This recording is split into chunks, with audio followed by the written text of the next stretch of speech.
마태복음 6장 5절에서 8절입니다.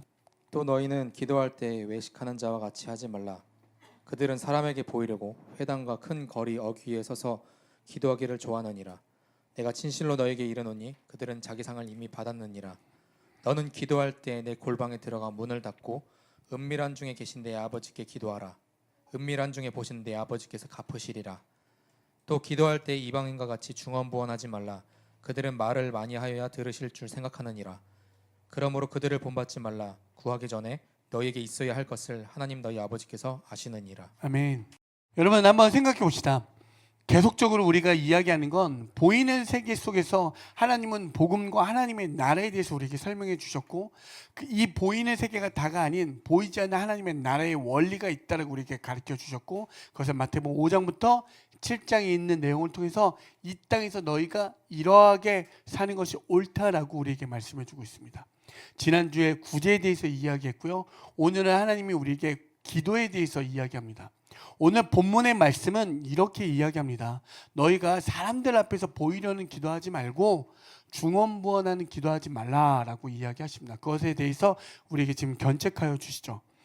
그런데 여러분 먼저 이러한 거 이기 전에 한번 우리가 생각하는 기도가 무엇인지 다시 한번 정의 내려 보시고 그 기도에 대해서 올바른 우리가 그 원칙 기준을 세우셔서 기도하면 좋겠다는 저의 마음이 여러분에게도 함께 동일하게 있기를 소망합니다. 그래서 여러분 우리가 생각할 때 기도란 무엇인가라고 한번 생각해 봅시다. 여러분에게 기도가 어떠한 것입니까? 기도. 사실 기독교만이 기도하지 않고요. 모든 종교에서는 다 기도를 합니다. 그렇죠? 그리고 보통 기도는 어떻게 하냐면 인간이 신에게 무언가 구하여 그것을 구하는 것을 응답받기 위해서 기도를 하죠. 그럼 성경의 말씀에도 보면 기도에 대한 건 성도에게 큰 특권이자 무기입니다. 보시면 요한복음 14장 12절에서 14절에 있는 그 말씀 중에 14절을 보시면 내 이름으로 무엇이든지 내게 구하면 내가 행하리라. 아멘. 예수님의 이름으로 무언가 구하면 주께서 다 행해 주신대요. 다 들어주신다라는 거죠. 근데 여러분 예수님의 이름으로 다 기도하면 다 응답 받은 적 있습니까? 없습니까? 나는 예수님의 이름으로 기도할 때마다 하나님이 다 행해 주심을 놀라운 경험을 많이 해보신 분 별로 없구나. 그렇죠? 근데 이러한 말씀들이 우리에게 기준 어떤 근간이 되어지죠. 그렇죠? 그래서 내가 예수님의 이름으로 다 구하면 주께서 행하시니, 만약 이것이 여러분 가운데 많이 경험되어지고 이것이 많이 여러분에게 많은 이룸을 경험되어졌다면 이것보다 큰 무기가 없습니다. 그렇죠? 기도하는 대로 이루어지니까.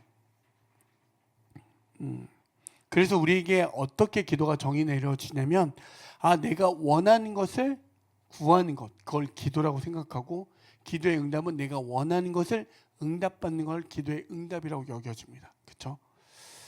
그런데 그렇다면 이렇게 내가 원하는 기도를 주께서 응답되어지는 게 기도라고 하는 것이 과연 올바른 기도인가 한번 다시 한번 되짚어 보기를 원합니다. 그래서 여러분 한번 찾아봤습니다.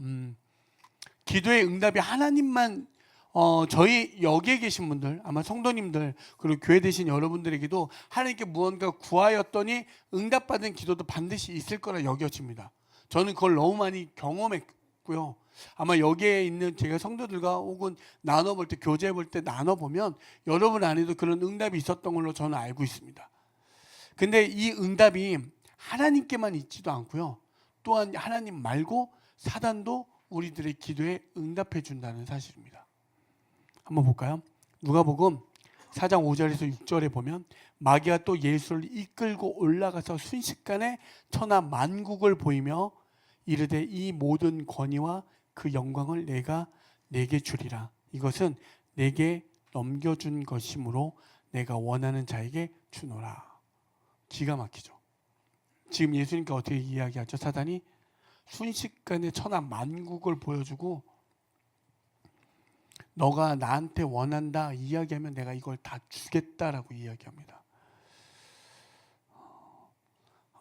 귀신도 소위 말하는 사단도 마귀도 우리가 간구하면 들어준대요. 근데 여러분 결과값이라는 게 있습니다. 사단의 이 모든 것 여러분에게 천하 만국 어떤 영광 어떤 권위 권세 권력을 주는 이유에 그 이유의 목적이 있을 거 아닙니까? 뭔지 아십니까? 한 명이라도 자기가 그 끝에 가는 그 지점은 지옥이거든요. 거의 파멸 소멸되는 그 지점에 나의 끝은 그것이 보여지니 이제 나도 한 명이라도 더 지옥에 데려가려고 하는 그들의 목적은 여기에 있습니다. 지옥에 데려가기 위해서 그들은 천하 만국을 우리에게 준다라고 이야기합니다. 여러분 한번 보십시오. 많은 미디어를 보면 소위 말하는 사회의 어떤 지도층들 그리고 권세 잡은 자들이 무당을 찾아갑니다. 어리석어 보이지 않습니까? 여러분 한번 생각해 보시죠. 어마어마한 돈을 지불해서라도 그들의 어떤 점을 보러 가고요. 그들의 점괘 그들이 어떤 중대한 사안들을 결정하는 걸 봅니다. 그리고 심지어 요즘은 프로그램에 뭐죠? 유명 연예인들이 약간 무당복을 입고 그들의 사연들을 들어줍니다. 그리고 뭔가 솔루션을 주죠. 그렇게 듣는 그들이 어떻죠? 감동을 받습니다. 눈물도 흘리고요. 그대로 살아가려고 하는 모습들을 봅니다. 여러분 한번 진짜 우리가 상식적으로만 생각해도 사회의 지도층이라 하는 사람들, 위정자라고 하는 사람들, 무언가 권위 있는 사람들 보면 여러분 그들의 삶 속에서 많은 노력과 수고로 그 자리에 올라갔습니다. 그런데 그런 사람들이 우리보다 우둔한 생각, 미련한 판단으로 그 어떤 무당들을 찾아갈 것 같습니까? 한번 생각해 보시죠. 아니요. 아까도 말씀드린 것처럼 그들이 무당을 찾아갔을 때 그들에게 원하는 어떤 값을 그들은 통계적으로 많은 경험이 있기 때문에 그렇습니다. 여러분 정말 신기 있는 어떤 무당들 만나본 적이 없겠죠. 여기는 없겠죠. 여러분 근데 진짜로 그분들이 그렇게 찾아가는 이유를 보면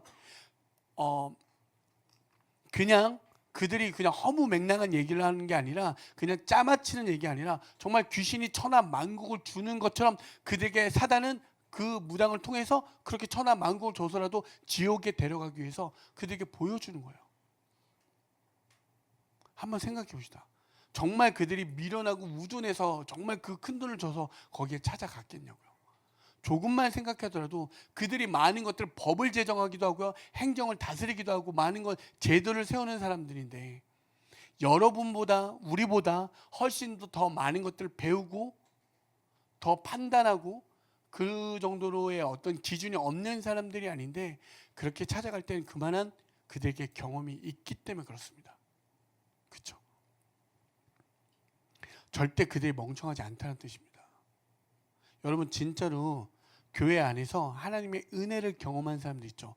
하나님의 어떤 응답, 내 기도의 간구도 있지만 진짜 하나님의 말할 수 없는 그 영광과 오늘 그 권위, 영광, 권세가 임한 자들에게 나타나는 증거가 무엇이냐면 어떠한 경험을 갖다 밀고 어떠한 권세를 갖다 밀고 어떠한 영광을 갖다 밀어도 그걸 비교할 수 없는 자리에 늘 우뚝 서 있습니다.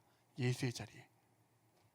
근데 여러분 무당한테 점을 받고 그것이 점괘가 맞아서 그랬으면 그들은 그 자리에 서 있습니다. 근데 제가 분명히 여러분 말씀드릴 수 있는 건 무엇이냐면 그들은 귀신을 그렇게 천하 만국을 줘서라도 지옥에 데려가는 그들이 딱 하나 무서워하는 존재가 있습니다. 누굽니까? 예수 그리스도. 마가복음 1장 23절에서 25절입니다. 그때 회당에 악한 귀신 들린 사람이 하나 있었는데 그가 큰 소리로 이렇게 말하였다. 나사렛 사람 예수님, 왜 우리를 간섭하려 하십니까? 우리를 없애려고 오셨습니까? 나는 당신이 누구인지 압니다. 하나님께서 보내신 거룩한 분입니다. 예수께서 그를 꾸짖어 말씀하셨다. 입을 다물고 이 사람에게서 나가라. 그러자 악한 귀신은 그에게 경련을 일으켜 놓고서 큰 소리를 지르며 떠나갔다. 아멘. 여러분 이것을 그냥 막연한 허무맹랑한 얘기가 아니라 귀신들도 예수님을 알아봐요. 귀신들도. 근데 하나님을 믿는 성도들은 예수님을 몰라봐요. 그러니까 세상에 보이는 게 다 크다라고 여기죠. 근데 귀신들도 그들도 예수를 만날 때 두려워 떨어 제발 나에게 떠나가달라고. 근데 예수님 뭐라죠? 닥쳐 그러죠. 나가라고. 마가복음 5장 2절부터 8절 한번 보실까요? 마가복음 5장 2절에서부터 8절. 예수께서 배에서 내리시니 곧 악한 귀신 들린 사람 하나가 무덤 사이에서 나와서 예수와 만났다. 그는 무덤 사이에서 사는데 이제는 아무도 그를 쇠사슬로도 묶어둘 수 없었다. 여러 번 쇠 고랑과 쇠사슬로 묶어두었으나 그는 쇠사슬도 끊고 쇠 고랑도 부수었다. 아무도 그를 휘어잡을 수 없었다. 그는 밤낮 무덤 사이에 나 산속에서 살면서 소리를 질러대고 돌로 제 몸에 상처를 내곤 하였다. 그가 멀리서 예수를 보고 달려와 엎드려서 큰 소리로 외쳤다. 더없이 높으신 하나님의 아들 예수님, 나와 무슨 상관이 있습니까? 하나님을 두고 애원합니다. 제발 나를 괴롭히지 마십시오. 그것은 예수께서 이미 그에게 악한 귀신아 그 사람에게서 나가라 하고 명하셨기 때문이다. 여러분 흔히 말하는 군대 귀신 아시죠? 예, 여기 나오는 그 명장면이 여기에 나옵니다. 군대 귀신. 여러분 어떻죠? 쇠고랑과 쇠사슬을 묶어도 그걸 끊어버릴 정도의 힘을 갖고 있었다라고 이야기합니다. 쇠고랑과 쇠사슬을 끊어버릴 수 있는 힘을 그에게 누가 준 겁니까? 인간이 이게 가질 수 없는 거잖아요. 인간에게 쇠고랑을 찾는데 그걸 끊을 수 없는데 귀신이 그에게 줬을 때 그것마저 끊을 수 있는 힘을 줬음에도 불구하고 그에게 예수가 만났을 때 저와 무슨 상관이 있습니까? 제발 나를 괴롭혀지 말아달라고 이렇게 이야기합니다.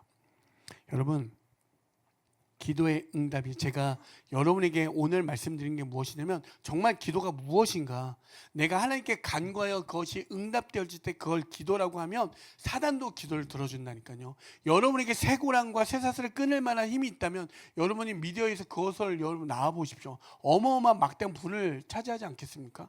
그렇죠? 그런 것들을 줄 수 있음에도 그게 실제가 아니어서 정말 올바른 기도가 무엇인지 우리가 한번 알아가 보자라고 이야기하는 거예요. 사단도 이렇게 우리에게 줄 수 있다니까, 권세를 주고 힘을 주지만 그것이 다가 아님을 이야기하는 거예요. 그들도 예수를 알아보고 예수 앞에는 이렇게 굽어 엎드려 굴복하는데, 그러면 여러분 반대로 여러분이 무언가 오늘 기도 제목을 적었지만 원하는 기도가 응답되어지면 그것이 여러분 축복, 복이라고 여겨집니까? 오늘 기도 제목을 적었잖아요. 한번 볼게요. 시편 106편 14절에서 15절입니다. 광야에서 욕심을 크게 내며 사막에서 하나님을 시험하였도다. 그러므로 여호와께서는 그들이 요구한 것을 그들에게 주셨을지라도 그들의 영혼은 쇠약하게 하셨도다. 무슨 말입니까? 불만 불평을 해서 하나님께 간구하여 했더니 주께서 그것을 들어주어도 그들의 영혼은 쇠약해졌다라고 이야기합니다. 여러분 그냥 조금 쉽게 얘기하면, 하나님 저 진짜 가난한데 주님 이번 주 로또 사겠습니다. 저 진짜 1,000원밖에 없습니다. 하나님 저 올인입니다. 저 진짜 여기다 제 모든 걸 걸겠으니까 주님 응답하여 주십시오. 딱 했어요. 됐습니다. 로또 1등 하면 요즘 얼마죠? 여러분 한 20억이 됐어요. 되는 순간 기쁘죠? 감사하죠? 하나님께 내가 올인해서 했더니 하나님 저 진짜 가난하고 정말 힘들어서 하나님 궁금할 때 20억을 주셨습니다. 그때부터 난리가 나요. 가족이 그 돈을 보고 가족이 찢어지고요. 여러분 돈 때문에 찢어지는 어떤 형제, 가족들 너무나도 많이, 저는 가까이서 너무나도 많이 봤습니다. 유산 때문에 싸우는 형제, 자매들 너무 많이 봤습니다. 갈라서고요. 찢어지고요. 친구들이 그들을 해하려 하는 이런 시도들이 일어나 완전히 풍지박산이 났습니다. 이런 경우예요. 여러분 그래서 내가 원하는 기도대로 되면 브루스 올마이티였나? 그 누구지? 짐 캐리 나왔던, 그가 모든 사람의 기도를 다 들어줘요. 그죠? 자기가 신이 됐을 때 다 들어주면 어떤 현상이 일어납니까? 사회가 난리가, 완전 혼돈의 카오스로 돼버리죠. 그죠? 그냥 살아가는 세상이 다 원하는 기도대로 다 들어줬던 지옥으로 바뀌는 걸 봅니다. 여러분 그래서 기도의 어떤 응답 자체가 되어졌다고 와 이 사람은 기도하는 대로 돼, 신령하네, 이런 게 아니라는 사실입니다. 기준이 나한테 있다면 이게 문제가 생길 수밖에 없어요. 여러분 대학 갈 때 다 뭐라고 기도합니까? 하나님 대학만 들어가게 해주시면. 그렇게 간절한 기도가 없을 겁니다. 세상 거기에 어떤 거짓이 있습니까? 거기에 어떤 자기의 뭐가 있습니까? 맞잖아요. 정말 진심으로 하나님 저 대학만 가게 해주시면. 그렇지 않습니까? 이게 기도가 아니라는 사실입니다. 이렇게 되면 귀신의 기도하고 무슨 차이가 있겠습니까? 귀신은 천하 만국이라도 주는데. 그래서 여러분 한번 기도라는 것에 대해서 한 번만 정의를 올바로 우리가 내어서 그렇게 기도할 때 정말 하나님의 은혜가 정말 여러분에게 정말 가득 넘치는 게 무엇인지 오늘 좀 경험되어지길 소망합니다. 그 기도를 우리가 어떻든 어디에 기준을 두어야 되냐면 말씀 가운데 찾아야 됩니다. 그 바울의 기도를 한번 볼까요? 고린도후서 12장 7절에서 9절입니다. 고린도후서 12장 7절에서 9절. 여러 계시를 받은 것이 지극히 크므로 너무 자만하지 않게 하시려고 내 육체의 가시 곧 사단의 사자를 주셨으니 이는 나를 쳐서 너무 자만하지 않게 하려 하심이라. 이것이 내게서 떠나가게 하기 위하여 내가 3번 주께 간구하였더니 나에게 이르시기를 내 은혜가 내게 족하도다. 이는 내 능력이 약한 데서 온전하여 짐이라 하신지라. 그러므로 도리어 크게 기뻐함으로 나의 여러 약한 것들에 대하여 자랑하리니 이는 그리스도의 능력이 내게 머물게 하려 함이라. 아멘. 바울에게 육체에 가시가 있다라고 이야기합니다. 하나님, 이 가시만 좀 저의 이 육체의 고통만 없애주시면 제가 주의 말씀을 더 열심히 전하지 않겠습니까? 3번 기도했다라고 이야기해요. 그러니까 여러분 여기에서 말하는 건 바울이 3번만 기도했다는 게 아니라 완전수 이런 것들을 이야기하거든요. 그러니까 정말 최선을 다해서 기도한 거예요. 제가 하나님 흔히 말하는 이 바울의 질병을 뇌전증이 있기도 하고요. 이라고 합니다. 뭐 예를 들면 눈이 아팠다면 무언가 그를 잘 보지 못한 어려움이 있었고 뭔가 힘들었겠죠. 그렇죠? 뇌전증이면 말씀을 전하다 쓰러질 수도 있고 이런 어려움이 있었겠죠. 그런 어려움이 하나님 주님 정말 주의 말씀을 잘 전하고 싶은데 이것 때문에 하나님 잘 안 되네요. 제발 주님 도와주세요. 이렇게 기도한 거예요. 여러분 여기 어디 바울의 어떤 자기의 욕심 이런 게 어디에 있습니까? 없죠. 그런데 예수님 뭐라고 이야기하시죠? 내 은혜가 내게 족하도다. 살짝 야, 네 은혜가 네게 좋게. 그죠? 주는 대로 감사해 이렇게 얘기하면 약간 빈정상할 수 있지만 그죠? 그런데 이걸 여러분 이렇게 생각해보죠. 정말 주님을 위해서 제가 이렇게 하겠습니다. 저요? 어릴 때 어떻게 했냐면 하나님 저 세계 최고의 베이시스트 되게 해주십시오. 정말 그렇게 하면 정말 주의 영광을 위해 살겠습니다. 이렇게 했습니다. 한 번도 무조건 최고였습니다. 세계 최고의 베이시스트 되게 해달라고. 그런데 내 은혜가 내게 족하도다라고 지금 바울을 향해서 예수님 말씀하고 계세요. 하나님이 내 뜻은 이러한데 하나님의 뜻이 이러하다는 걸 깨달은 거예요. 여러분 이것을 내 은혜 내게 족하도다 하나님이 우리를 무슨 약 올리거나 우리를 흔히 말해서 골탕 먹이려 하신 게 아니라 내가 나의 어떤 뜻을 하나님께 올려드렸더니 하나님의 뜻이 지금 누구에게? 바울에게 전달되어진 거예요. 아, 하나님의 뜻은 이러한 것이군요. 그랬더니 이렇게 이야기하죠. 그러므로 도리어 크게 기뻐함으로 이렇게 이야기합니다. 하나님의 뜻을 안 바울은 이제 어떻게? 내가 기뻐하다라고 이야기하는 거예요. 아멘. 여러분 기도는요 내 뜻이 관찰되어지는 게 아니라 하나님의 뜻을 알게 되어지는 겁니다. 여러분 하나님의 뜻을 알게 된 자들의 모습을 한번 볼까요? 하나님이 아브라함을 친구 삼아 주시고 자기 친구 삼은 아브라함에게 자기 뜻을 알려줘요. 내가 저 땅을 소돔과 고모라를 멸망시킬 거야. 그들이 타락하였기 때문에. 그 뜻을 안 아브라함이 어떻게 했습니까? 그 다음에 그래 잘됐다 망해라 이랬습니까? 아니요. 그 땅에 있는 누구? 내 조카 롯을 위해서 하나님 앞에 막아섰습니다. 하나님 제발 저 땅을 구원해달라고. 하나님의 뜻을 안 자들에게 나온 그 다음 반응들을 보십시오. 목숨을 걸었습니다. 모세요? 이들이 타락했지만 하나님 그럼 차라리 제 생명을 걸고 바울도 자기 생명을 걸었습니다. 기도는요 내 뜻이 관찰되어지는 게 아니라 하나님의 뜻을 알게 된 것입니다. 근데 그 뜻을 알게 된 자들의 모습들을 보십시오. 하나님의 영광이 드러나면요 죄 있는 우리들은 죽을 수밖에 없으니까 페이스다운. 그러니까 내가 엎드려 주님을 위해 경배합니다 이게 아니라 죽을 것 같은 그 영광의 무게가 우리에게 나타나 엎드려 줄 수밖에 없는 거예요. 근데 아브라함이 지금 어떻게? 하나님 앞에 목숨을 건 거죠. 저 땅을 구원해 달라고. 여러분 이게 아버지의 마음을 알게 된 사람들에게 나타난 현상들이에요. 은혜 아닙니까? 바울은요 그 자기 목숨을 걸잖아요. 이게 모든 하나님의 뜻을 알게 된 자들에게 나타난 모습입니다.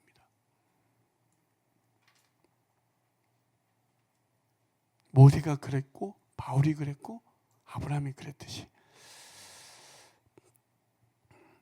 여러분, 기도는요, 내 기도가 이루어지는 게 아니라 하나님의 뜻이 나의 뜻 가운데 하나님의 뜻이 이러하군요. 그것이 알게 된 것입니다. 그러니까 기도는요, 나 일방적인 이것이 아니라 하나님과 내가 관계되어져 있구나, 이것을 알게 되는 거예요. 내 뜻은 이런데, 내 의도는 이건데, 하나님의 의도가 이런 것이군요. 주님 알겠습니다. 이렇게 된 거예요. 여러분, 모든 게 다 어떻습니까? 서로의 관계 속에서 이 사람의 의도를 모르면, 여러분, 그 의도를 모를 때 어떤 일이 벌어지죠? 왜 나만 갖고 그래? 이렇게 돼요. 왜 나한테만 그래? 여러분, 그런 생각 없습니까? 저희 집에 저 말고 또 한 분이 같이 살고 계시는데, 그분은요, 모든 사람의 어떤 문제를 다 이해해줘요. 그럴 수 있지. 이분의 어떤 모든 삶의 어떤 기준이 그럴 수 있지요. 그럴 수 있지. 근데 저한테는 그럴 수 없대요. 그럼 나한테만 왜 이래? 라는 생각이 드는데, 이분의 마음은 누구보다 저를 사랑하는 마음이 느껴집니다. 근데 여러분, 이런 거 있잖아요. 여러분, 예수님의 마음을 알잖아요. 하나님의 마음을 알면 그 의도를 깨달아지면 내가 예수님 잠깐 오해했군요. 이렇게 돼요. 왜 예수님 나한테만 굳이 십자가를 이렇게 지라 하시지? 제 사람도 저 사람 나보다 더 나은 것 같은데 저 사람한테 지라고 하면 되는데, 하나님은요, 하나님의 뜻을 바로 지금 여기에 계신 각자에게, 하나님은요, 어떤 능력 있는 자들에게 오늘 여기 한 사람 한 사람에게 하나님의 뜻을 나타내기를 원하는 거예요. 기도는요, 그런 내가 기도할 때, 내 뜻을 올려드릴 때 주님의 뜻이 나에게 전달되어, 오늘 찬양도 그렇잖아. 하늘의 뜻이 땅에 이루어지듯이, 그렇죠? 하늘의 뜻이 내 뜻 되어지는 것은 이제 그 자리로 들어가게 되는 거예요. 하나님의 뜻을 알게 되어졌으니까. 주님의 뜻은 이러한 거군요. 그렇다면 제가 그 뜻을 이제 알게 되었고, 그 뜻에 대해 반응하겠습니다. 내가 그 뜻으로 나아가겠습니다. 이렇게 되어지는 거죠. 그래서 여러분, 그러면 여러분에게 이런 고민이 될 거라 생각이 듭니다. 그러면 구하는 기도는 하지 말까요? 이런 거. 아무 기도도 하지 말까요? 이렇게 돼요. 근데 여러분, 제가 꼭 여러분 말씀드릴 게 무엇이냐면, 힘들고 괴롭고 아프고 낭망되어지고 관계가 틀어지고 이 모든 걸 하나님께 기도하십시오. 반드시 하나님께. 여러분 생각해 보십시오. 불만 불평을 누구한테 합니까? 누구한테 합니까? 엄마한테 할 수 있는 거잖아요. 아빠한테 할 수 있는 거잖아요. 생각해 보십시오. 누구한테 합니까? 하나님께 기도하는 게 맞습니다. 여러분의 가난 누구한테 기도할 거예요? 하나님께 기도하는 게 맞아요. 하십시오. 아내가 그럴 수 있지 했는데 나한테 그럴 수 없다는 건 저한테는 그렇게 할 수 있는 거잖아요. 저한테는. 무슨 말인지 이해되십니까? 하나님께 기도하십시오. 그런데 그 속에서 내가 그렇게 하나님 저 너무 힘들고 괴롭고 낭망되어집니다. 하나님 저 진짜 이 관계가 어렵습니다. 하나님 저의 이런 모습이 너무 싫습니다. 하나님 저의 이런 마음이 너무 힘듭니다. 하나님께 올려드립시오. 근데 그 속에서 주께서 주의 성령이 도우실 때 주의 뜻이 내 마음 가운데 들어와 알게 되어지면 어떤 은혜가 있냐면, 혹여 나의 가난이 하나님이 회복시켜 주시면 주님 감사합니다. 이 모든 것이 주님의 은혜이군요. 이렇게 하시면 돼요. 그런데 설령 그것이 응답되어지 않다면, 주님, 그렇다면 저의 지금 이 터널, 이 과정이 너무나 깜깜하고 어두운데, 그렇다면 이 속에서 주님의 뜻이 무엇입니까? 주님의 의도가 무엇입니까? 알게 하여 주시옵소서. 이렇게 기도하시면 돼요. 모든 어떤 기준과 근간과 어떤 그 질서를 하나님께 맞출 때 이 모든 것이 그 질서 가운데 아름답게 이루어가는 걸 보게 될 줄 믿습니다. 아멘. 응답되어지면 은혜죠. 감사죠. 근데 응답되어지지 않을 때 그때 어떻게 하나님의 뜻을 묻는 거예요. 하나님의 뜻이 무엇입니까? 하나님의 계획이 무엇입니까? 하나님의 의도가 무엇입니까? 전요, 진짜 좋아하는 사람이 있거나 정말 친한 사람이 있으면 장난을 치는 게 저희 사랑 표현이에요. 이렇게 장난을 쳐야 좀 그 사람하고 친한 거예요. 근데 이제 저랑 같이 사는 그분은 왜 이렇게 사람을 괴롭히냐고 그래요. 이게 저의 의도는 그거예요. 참 괴랄하죠. 이런 분이 저희 교회 담임 목사라는 게 참으로 안타깝지만, 여러분, 그 아버지의 뜻이 진짜 선하십니다. 주님은요 우리를 아까 말했던 것처럼 하나님의 뜻 가운데 우리가 슬픔과 곡함이 없는 그 자리로 인도하시기 위해 우리를 부르신 거예요. 다른 의도가 없습니다. 근데 그 속에서 내 뜻과 다르다 느껴지니까 우리가 자꾸 하나님을 오해하고 예수님을 오해할 뿐이지 예수님의 의도는 언제나 선하다는 걸 여러분 기억하시기 바랍니다. 그래서 그 선하신 하나님의 뜻을 묻고 기도하며 나아갈 때 우리의 기도가 완전히 뒤바뀌어지는 걸 경험할 거예요. 응답되어질 때 아멘 주님 감사합니다. 응답되어지지 않더라도 주님의 뜻과 그 계획을 묻는 자리로 들어갈 때 그것을 안다면 오늘의 험한 이 광야길이 은혜라고 고백하며 걸어갈 수 있는 거예요. 아멘. 여러분 어떤 얘기에 시간이 더 필요한 사람도 있습니다. 정말 이 교회라는 공동체는요 정말 은혜인 게 무엇이냐면 레인지가 정말 넓어요. 세상에서 담을 수 없는 그릇들이 있어요. 사장과 어떤 일하는 노동자도 있을 수 있고요. 정말 가르치는 이가 있다면 배우는 이도 다 모일 수 있는 게 어디입니까? 교회. 이게 유일하게 되는 게 교회입니다. 근데 그 속에서 그 중심의 모든 답이 누구요? 예수 그리스도. 그러니까 오늘 여기 있는 사람 중에 예수란 답을 갖고 있는 사람이 그것을 제시하고 그 길을 걸어가 줄 때 우리들의 기도가 역전되어진다는 사실입니다. 아멘. 여러분 그 은혜가 간절히 있길 소망합니다.